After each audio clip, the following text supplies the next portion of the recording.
Welcome to the Business Growth Spotlight, where we shine the light and talk with business leaders from all over the world so we can all learn and grow together. I'm your host, Heidi Schalk, and we have an exciting guest with me today.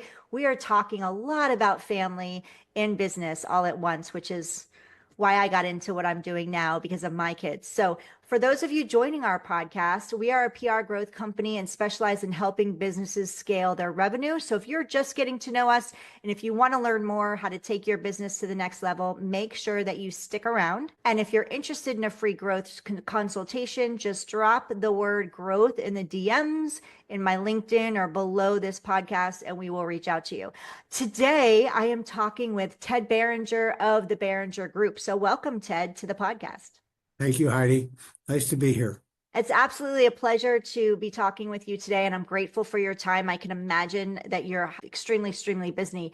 So can you kick us off and share with us a little bit about who you are, your business, your company, and just tell us who you serve? Sure. So in late 1979, I had a chance to buy a small business in New Jersey. And so I took that company over, and we started off as a keep company, helping people transfer businesses to the next generation. And in the 1980s, that's what people did. Family businesses gave it on to the kids. They kept the business going, or the family businesses just kind of dwindled away. Somewhere in the early 80s, suddenly private equity groups emerged. And these private equity groups came in and started buying family businesses. And all of a sudden, family businesses became a very attractive commodity for selling. So in probably 81 or 82, I thought we need to be a different practice, not just helping them keep it, but helping them sell it. And so we tried to partner with an investment bank, and that didn't work because the investment banker has an agenda. The agenda is to sell your business.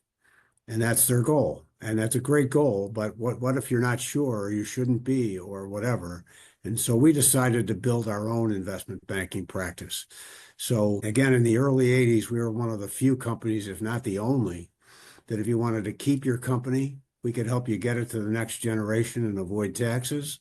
If you wanted to sell it, we could find you the best buyer for your business, not necessarily the highest price, but the best buyer for your culture and your employees. And if you weren't sure, we could really, first of all, help you do pre-sale planning, which means get ready for a transaction, do everything right so that you don't trigger extra taxes. But when you are ready, then you're set and everything's set to go, because many people who sell haven't done the proper pre-sale planning, and so they sell and they pay a lot of extra taxes. So that was the format. We built that company to be 140 employees around the country. Wow. We had offices in California, New York, Florida, and that went very well. And then in late 99, we partnered, or early 99, actually late 98, we partnered with a bank, First Union Bank. The deal flow was incredible. And after a year, they said, we're going to buy you or build you. And so I said, okay, we like what we're doing. We sold. And when they bought us, they also bought a big investment bank in Charlotte, Bowles Hollowell. And after a great first year, best year we ever had in our company's history, they said, we got a great idea for you. We're going to take your investment bank and move it to Bowles Hollowell, and we're going to move your planning people to the private bank. And I said, well, that may be a great idea for you, but that takes away our independence, the solution. I'm out of here. I decided to start our own family office. And in that process, my son, who was working at AIG at the time, came in to help me build our family office. We decided under a non-compete with First Union that we would help people decide if they should build their own, outsource it, or have a hybrid. And the end result of that was that a couple of other people, as the non-compete expired, that worked for First Union, a couple of good people that worked for us, said, hey, could we start up again? I didn't want to be national again. We'd done that once. Right. I was happy with what we were doing, but we continued. Now we were able to work with the clients we had in the past that we really liked working with. And we also added our partner from Florida joined us, and a partner up here in Philly who has since unfortunately passed away, was a great partner of ours. So we have a small business now, but I would tell you that over the years, through the entire and First Union let us take our 30 best clients, by the way, under the non-compete. And so we have, for this little company that we have some of the greatest families in America that we help. Yeah. And we have had relationships for 25, 30 years with these families in a business that our business is not normally steady and sticky. You work for somebody, you come back maybe five. We've worked for these families for a long time. We're still working with them. And I would just tell you that it's just so joyful Yeah. to help these families solve these issues so they can focus on what they do best, which is growing their company. Well, I have to tell you, just from talking with you before we actually, are recording, you come across very genuine. You're very authentic. You truly care about the families. You lead with example. You are, you're doing this in your own business. And for me personally, I think that's very, very important when it comes to, especially when your business, family businesses, yes, we have our children, we have our families, but our businesses are our babies. And you want to make sure that you're entrusting this to someone that truly has your best interest at heart, not just looking at the bottom line, what's gonna, make their bottom line look, grow and look better. So I love that you like really look at the company as a whole and you're like, okay, what are your goals? Is that feasible? And if you're not sure, then let's lay out all of the options and see what's really best for you versus best for them, meaning versus best for other people in the process. So I Yeah, think if that's you'd like to phenomenal. come work with us, Heidi, that'd be fine. Give me a call. You got it down perfectly. Thank you. I think it's amazing because you just don't see that very often, especially in the investment banking type of banking space. You don't really see that. They're more concerned with their bottom line. And I know that's important. Revenue drives sustainability, right? We need revenue in order to grow and stay in business and pay our bills. But I love that you're leading with serving versus leading with, okay, where's the next dollar coming from and how can I make that quicker? Thank you. And I really do, and I keep saying I love, but it's true. I'm a single mom with two children. I went through a divorce and I started my business because of it. And my goal, my why was I wanted to be home with my kids. And I really love that you are leading with your family and it's a group, it's a family-led business supporting other family-led businesses. And I don't know what small is to you, and maybe I'm not sure what small is in the business space, but I've been on your website. It looks pretty big.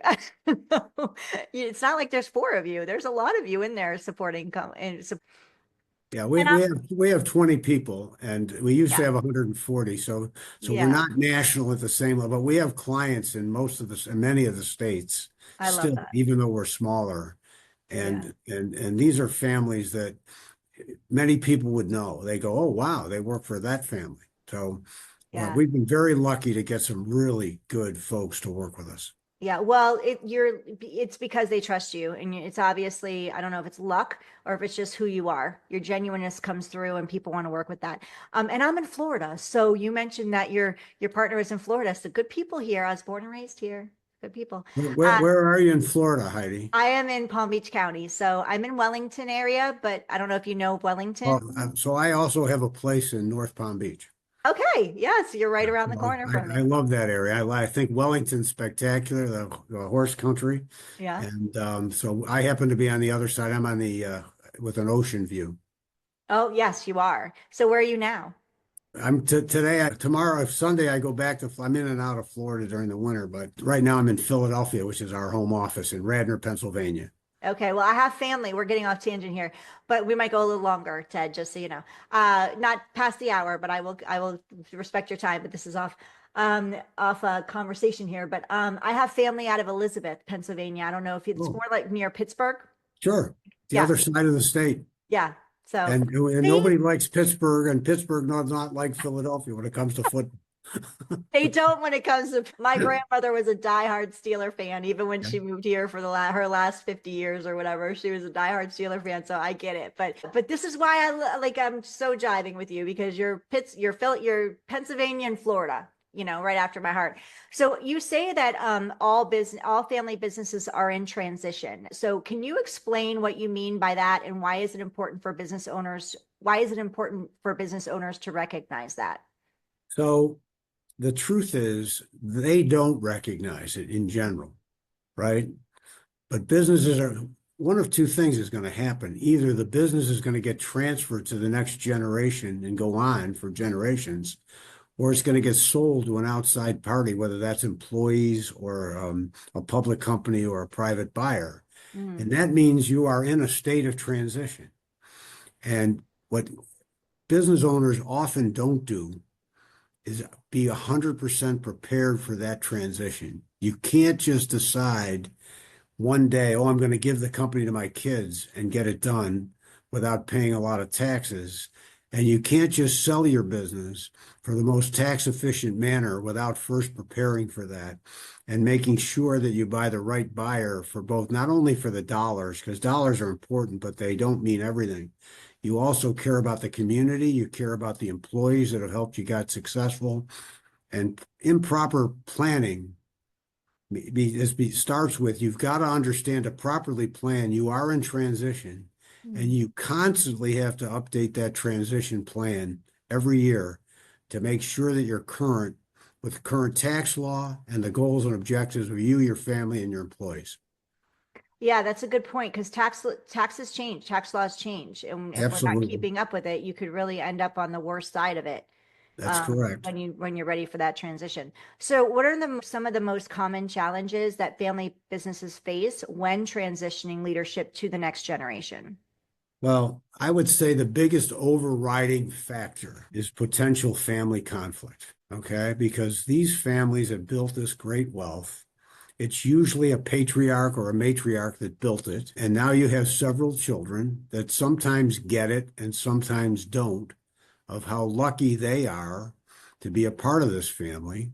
Right. And they can often, sometimes they can be entitled, okay, because they've probably lived a pretty good life. They've gone to good schools. They probably have a good degree and stuff. And so sometimes there ends up with a controversy between the children that are active in the business and the children that are not active in the business but own shares of it possibly and get dividends or whatever.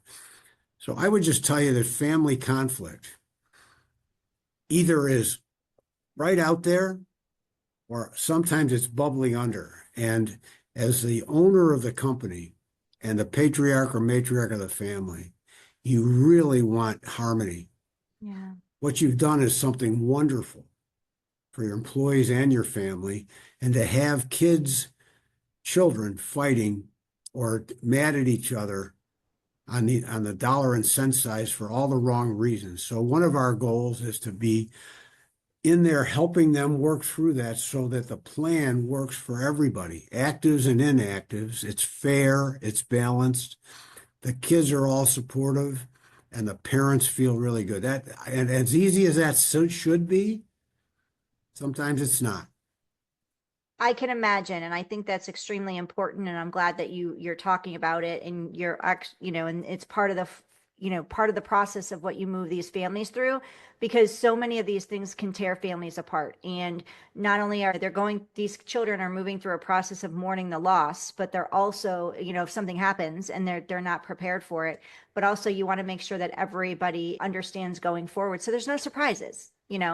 That helps with every transition. So, how do you navigate these situations where family members have different visions for the company's future?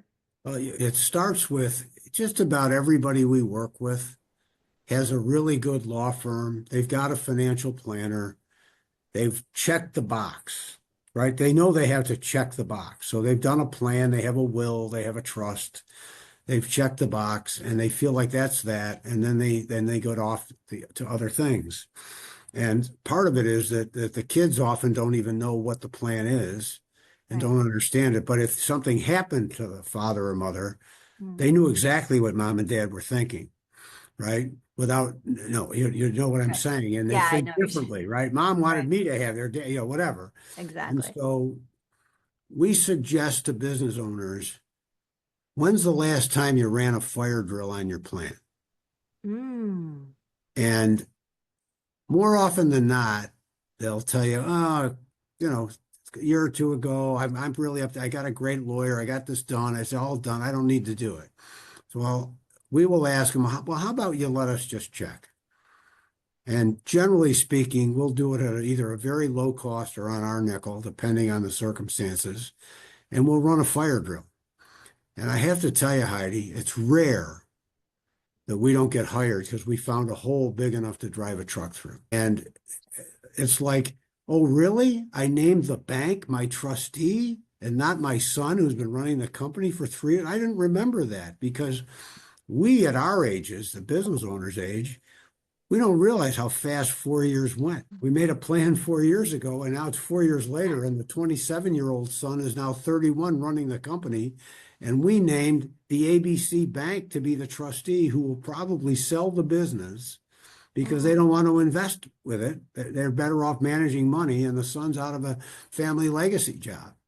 So little things like that are holes in a plan. And again, I could list the 50 holes that there could be, Sure but you the can. point is, if you run a comprehensive fire drill, whether it's us or somebody else running that to check the documents, check the plan, check the communication with the kids, if you pass that, that would be wonderful. Okay, then you ran a check and you're good. Yeah.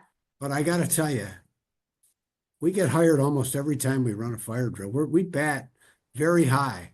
If somebody actually lets us look, they generally think maybe I need some help. Yeah, I can imagine because they're thinking they're all secure. Like you said, they have all these pieces in place that people have told them they need to have in place. And they're all every piece of that puzzle is doing what they need to be doing. And many of them don't know that they should be guiding them to get this step, which is with you.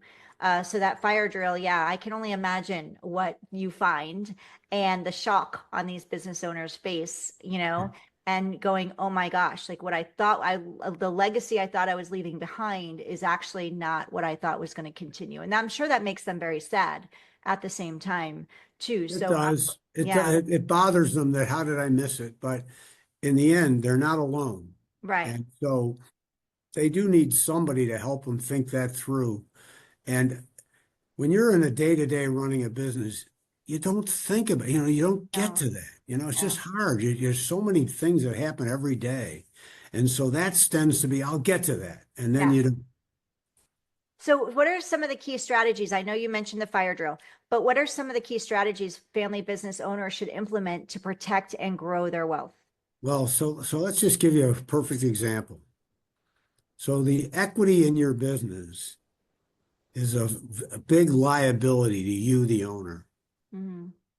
So Okay. there's three things that matter, right? The equity in your company, what's it worth? Who controls the equity? Who runs the company with a vote?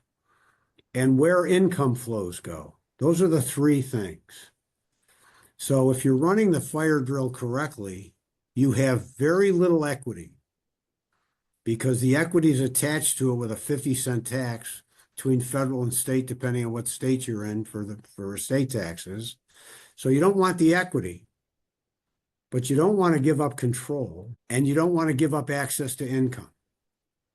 And so how do you marry those three things? So the biggest strategy is restructuring your company so you keep the vote, you control the income and where it goes, and the equity is passed on to future generations, including grandchildren, in a trust where your kids can get access to the income and have control if we do it right, but it's not in their estates either. And the federal estate tax law has an exemption right now of $14 million plus or minus, and call that 28 if you're married. And the problem with that is you think that's a lot. Right. Except 50 years from now or 30 years from now, that isn't going to be nothing if the law doesn't change, Right. right? And the law might go down in that value or it might go up. But the point is, we view the federal estate tax as a voluntary tax. If you choose to pay it, that's your call. But why would you when there's so many strategies out there to avoid it? Yeah.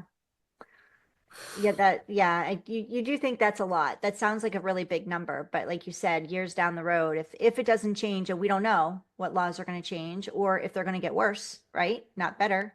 For So sure. you want to make sure you're protected. What are some keys? What can business owners balance? How can business owners balance? I'm trying to merge the two questions. How can business owners balance reinvesting in their company while also securing financial stability for their future generations? Well, so that's an interesting multi-layered question Mm, because you do have a growth issue. And when you talk about future stability for the next generation, it's not just the next generation, it's also you. Because when you tie up all the money in the business and you borrow a lot of money, and I can list you 7 or 8 financial events in our lifetime that created major distractions in the stock market and various and think about, do you want to be the last buggy whip company? Mm, You think about AI right now, you think about yeah. things that are changing so fast. And so is your business a 50-year or 100-year business without change? And so one of the things we'll tell you is make sure you pull some money off the side and don't just reinvest it in the business. Mm, Make sure you have a separate asset base. And over time, try to get to a point where the financial game is not the issue. It's the game of growth of your company, but your family's protected. If you have a few bad years or the business starts to go down, that you're there. And that sounds silly to somebody that's on a growth curve. But I can tell you that over the years, certain companies haven't done as well. I mean, you can just go back in history. Sears isn't around anymore. right. Okay, who would have ever guessed that? And so I would just say that part of this planning is to have a separate asset base. The other part is diversification in all things. So if your business is your sole asset producing money, you do have to have they may be related to the business, but at least separate enough that they're not brought down by it. So we work hard at building that separate asset base that protects the family, both now and in the future. If you've gotten to be as successful as a business owner as our clients have, nothing will ever hurt them. We're too good. This is great. And that's true Yeah. a lot. But you don't want to be the exception. You don't want to be the business that hits a curve. And I mean, right now, I can't tell you what the world's going to look like, but who knew what we would look like with an Apple phone right now? You can't go anywhere. All these people have Apple phones, right? They have a phone, or not Apple necessarily, but they have a phone in their hand. Yeah. World is different. And now you've got AI taking notes on this call. You've got AI going to take over the law business. They're going to write documents for you. That business is going to change, right? Who knows I can't even imagine what the next 20 years is going to look like as this thing continues to leapfrog. So again, planning for the future on both sides, both your Yeah. business and your personal, is important. Absolutely. And you can never, I don't think anybody can really understand fully what's coming. And the world has just changed so much since, you know, I would say 80s, 90s to now. It just evolved so much so fast. And like you said, the Apple phone, in 10 years, we may be just wearing glasses where everything is in glasses. Like there may no longer be this little phone that we're holding, right? You're It can right. evolve so much. And like you've shared, Sears was a huge company when I was growing up, and they were doing so much and such a powerhouse, and they're no longer around. And there's so many companies that I'm seeing that are just going down and down since like literally the boom of the online space, and it's only getting bigger. And now just think what's happening with AI. I can only imagine what's going to be what the change is going to happen over the next 10, 20 years. And like you said, your companies are going to be okay because they've got your support. So the businesses that are working with you, you're able to make sure that they're planning ahead for that. So who are the types of companies that you work with? If somebody's listening and going, So I really want to we're talk to Ted. agnostic as to industry. Okay. Okay, we don't care. We do a lot of work with manufacturers. Well, we do a lot of work with wholesalers and suppliers. We also work with technology firms. It doesn't matter if you own a successful business that's profitable. Mhm. That's the company we want to work with. We want to work with a company that's got strong profits. They have a growth path. And we also want to work with companies who care about the community, they care about their family, and they want to do what's best for the employees. Those are the ones that we've had the most success with. And so I would just say that's our approach. Perfect. So what are for families, businesses considering selling, merging, or bringing in private equity, what are the key factors to evaluate? Let me just tell you that you talk about change in the world.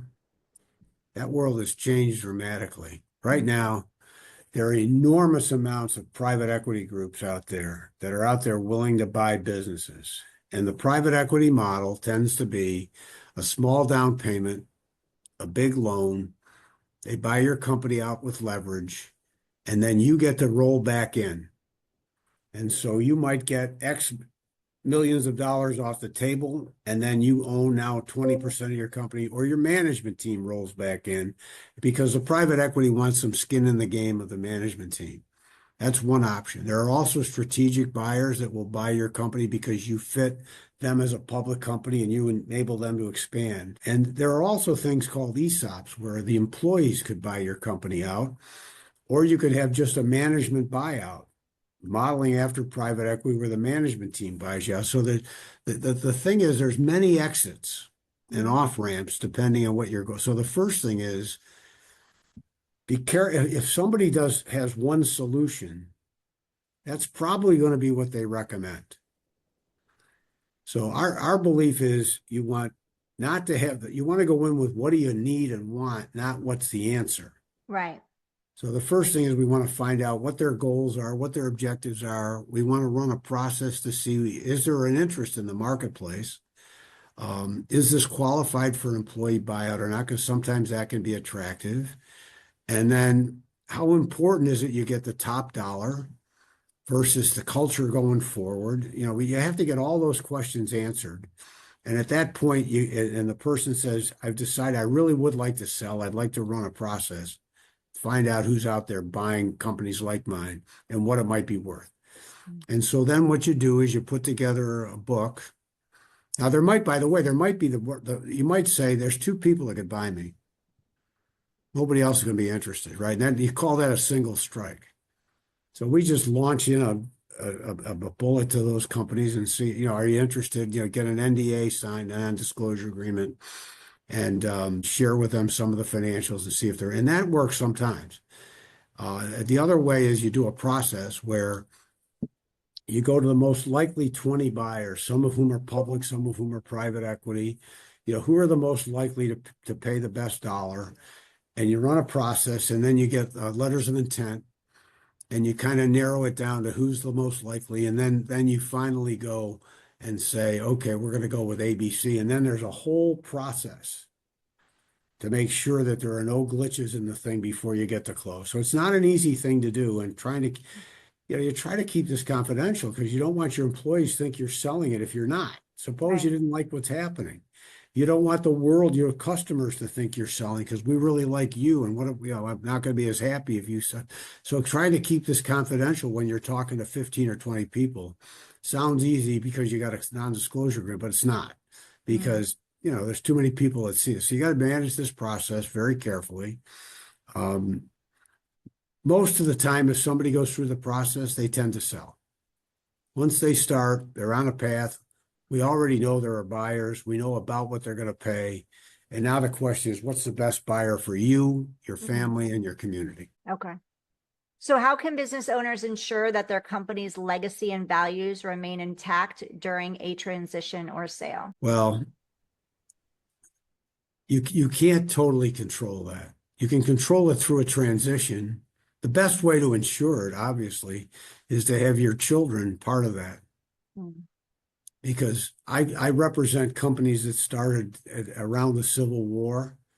I've got companies that started in the early 1900s that have been through multiple generations. Okay. And so these companies have been through sometimes having family ownership, sometimes not always having family, but with the goal of keeping this in a family business. One of the companies we work with has over 100 shareholders. Another company ended up with over 100 shareholders, and we bought them all back to where one family owns it, right? So you can't ensure the legacy if you're going to sell it. All you can do is try to pick the best buyer. The only guarantee of a legacy is if your family is going to continue to run it going forward. That's how you have the best shot at that. And you can just look at the pyramid of businesses still around owned by families compared to how many businesses were started. And you realize I would be making a false promise to tell you we can guarantee the legacy. We can't, but we can do everything possible. And the other thing that really helps is the last thing you want to do is have to sell the company because you've got to pay a federal estate tax. Right. How horrible would that be? That happened to one of Happens the all the time. Florida football. Oh, that happened to one of the Florida football teams. They had to, I think it was Florida football. They had to sell. I think it might have been the Dolphins. And that might have been Yeah, Joe Roby. That's possible. So that's like I said, that's a voluntary tax. right, You could have planned around that, and you could have kept the income in the control. So you didn't care if you kept the federal tax going along with it. So again, to us, it sounds simple, but giving up that kind of equity to trust for grandchildren unborn, it's a difficult conversation to get everybody to agree. But once they understand the goals and the benefits of that, and where control lies with your children, how that's set up, how likely it is that, and where you keep your finger on the pulse as long as you want. We right. haven't given that up, right? So that's the issue. Yeah. So can we switch a little bit to growth? And because you've started, you've had successful businesses. You've gone from a big business of over 100 employees to now you said you have 20, 20 people, yes. right? But you're highly successful. You're running a thriving, growing business with 20 people. What have been some of the challenges as you've grown and how have you overcome them, Ted? So interestingly enough, we started the business and we still do cold calling. Mm, And people would tell me that that can't be done. You can't get to these people worth 25 million to 300 million. You can't get to them. You can't get meetings. And the cold calling has worked. I'll give you the classic is we had a large company that everybody would know in California. And one of our guys had been trying to get in there for months. And one day California had an outage and the owner answered the phone after the electricity came back on. He could amazing. never get to the owner, right? So we call that the act of God close. And Yeah. so we got that family to work with us, Uh, because we got so that's hard. We also obviously get our clients have been really great to us. They've given us referrals to people that helps us grow. mhm. And we've been giving a good friend of mine had me give a speech to 20 business owners, and so that's been working. So I gave a speech to 20 business owners, and we gave the fire talk speech, a Mhm. fire drill speech, which you just heard. I love it. And basically, at the end of the meeting, 4 people of the 20 came up to me and said, I need a fire drill. We ran the fire drill. All 4 of them hired us. Yeah. So that to us is a great growth strategy. I would say that the phone gets tougher and tougher. Nobody wants a cold call. Nobody even wants an email blast, Right. right? We also send out email blasts. We do cold calling. The best way for us to grow is obviously a referral from one client to another. But if we just waited on that, we Right. wouldn't have grown. You've got to have multiple strategies. If what you have is a good offering, here's our experience. If we get on a meeting with somebody, 3 of the people that we met with out of 10 in the first meeting, or 4, maybe it's 4 of them would give us data to look. 2 of them will hire us almost. I mean, I can go back over the whole history of the firm. Yeah. And so in our marketing world, we want to let us take a look. Right. The odds are good.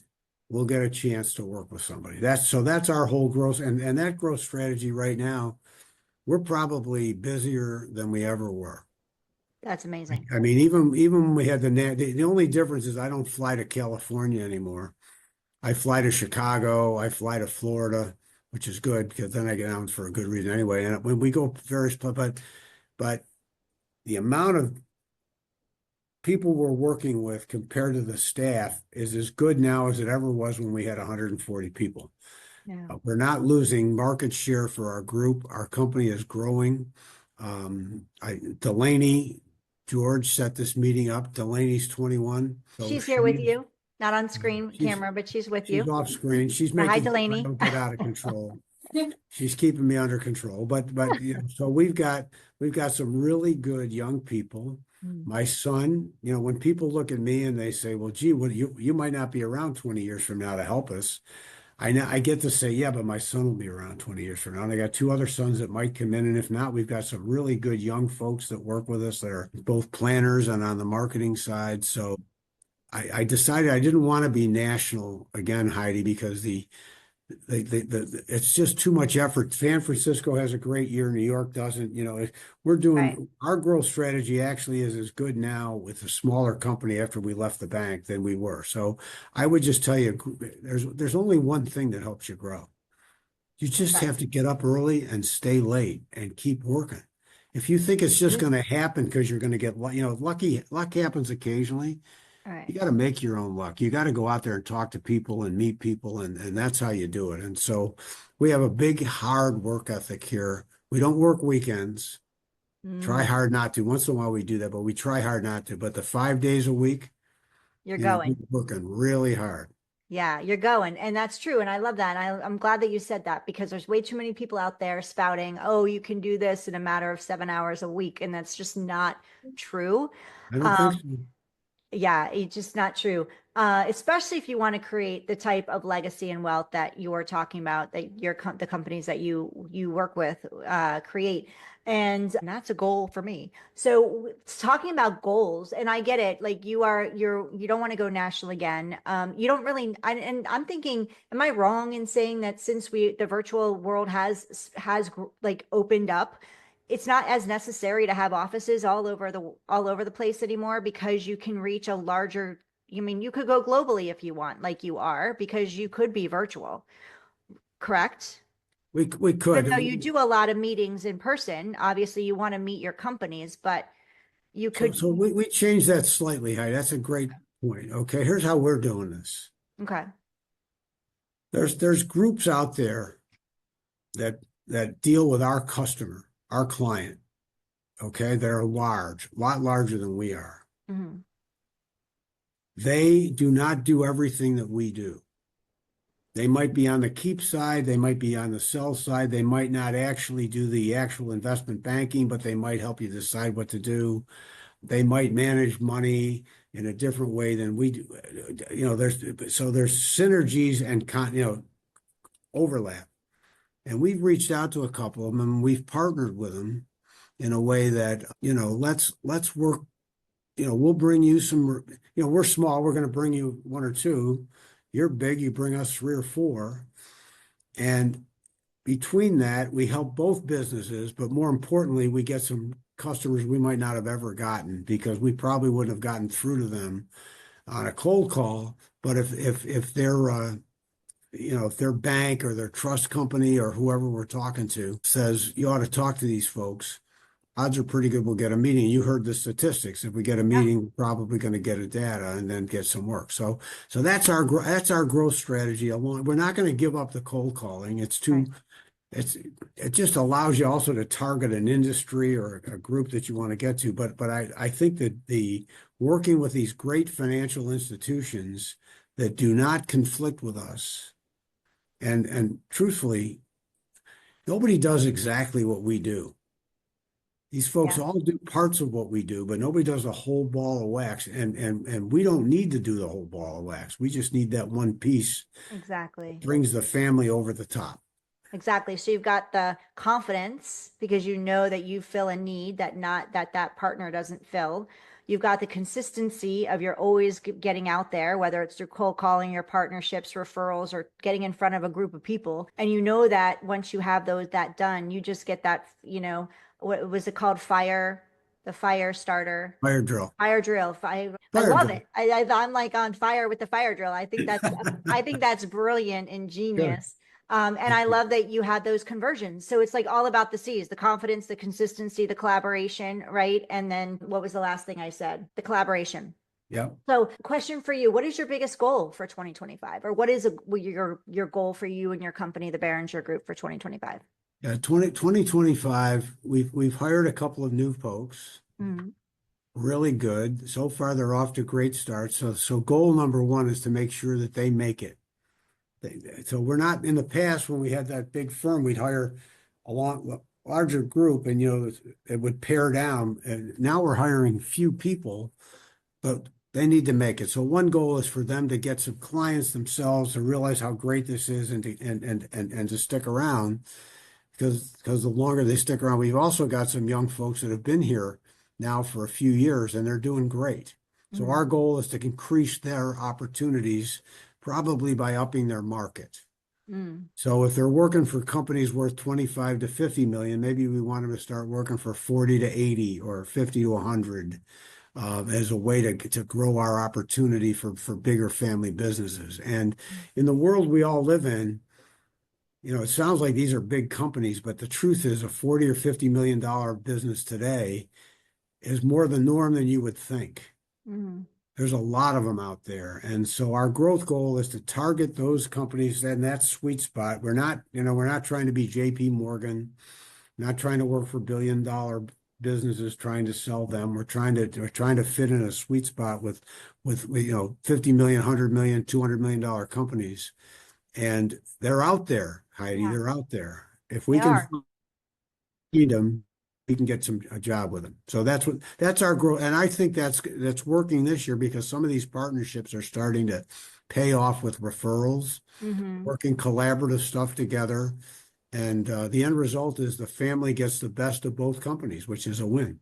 Yes, absolutely. So it sounds like you've had, your journey has been incredible so far, Ted, and I know it's going to continue being incredible. You mentioned the goal for your business being getting these newer people that you brought on and the new, these younger people that you're bringing in off and running and getting them successful. If you had a magic wand, and you could fix one thing in your business right now that's either holding you back or slowing you down to get to your goals, what would that be?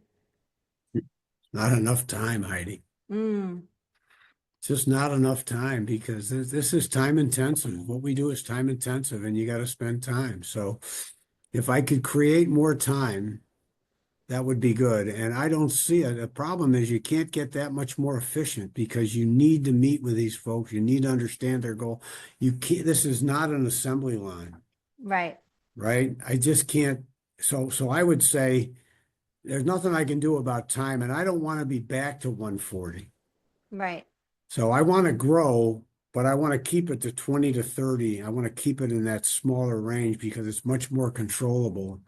And, someday you'll interview Chris. And when you interview him, he may have a whole different view because he'll be around for the 30 years to enjoy what we're doing. Theoretically, I'm only probably going to make it to 110, because that's That's that's awesome. how yeah, so, everybody thinks they're Well, going to live to be 100 until they're not, right? yeah, But Father Time is undefeated, Heidi. So, yeah. so we got to have something that Chris has to aspire to grow. So at some point you put him on and you say, so what are you going to do with your father's deal here? How are you going to make that even better and bigger? No, And I he's can't wait to have a going to get conversation with upset. him. Yeah. Yeah. There you go. Yeah, and now you've got so much time on 110. So we got a lot more conversations we get to have. So, question for you, last question, Ted, and then I promise I need to let you go. To take so I don't take up all of your time today. But if we could revisit this conversation in a year, this is a brand new podcast, and I'm grateful for your time. And if we could revisit this conversation a year from now, what would success look like for you in the Beringer Group? That's a pretty good question. I would say success would look like that we helped three companies actually sell, three to five sell or more, but at least three to five sell. And we helped multiple companies, maybe 15 or 20, do all the planning necessary to avoid future federal estate taxes, whether they sell or keep. So if I had 30 families and the current crop of clients taken care of for all their needs, and I've got 30 families in that role, then that would be a great year for us. Mm, so good. Well, thank you for your time. How can people reach out to you and connect with you, Ted? So you just look up Ted at theberingergroup.com is my email. If you go to the Beringer Group website, you can easily get to any of us at the firm. And we get calls all the time from somebody that heard about us from somebody else. They call us up, so we're happy to take them.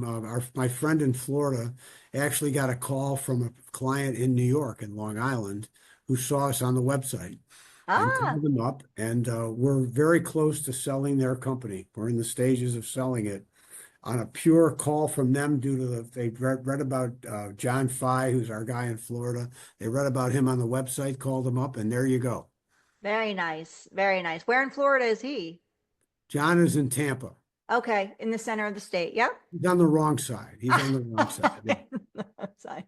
Well, thank you. Definitely go to theberingergroup.com. That is the website. Check it out. You can see the entire team, which is amazing because I was on there checking everything out. And reach out to Ted.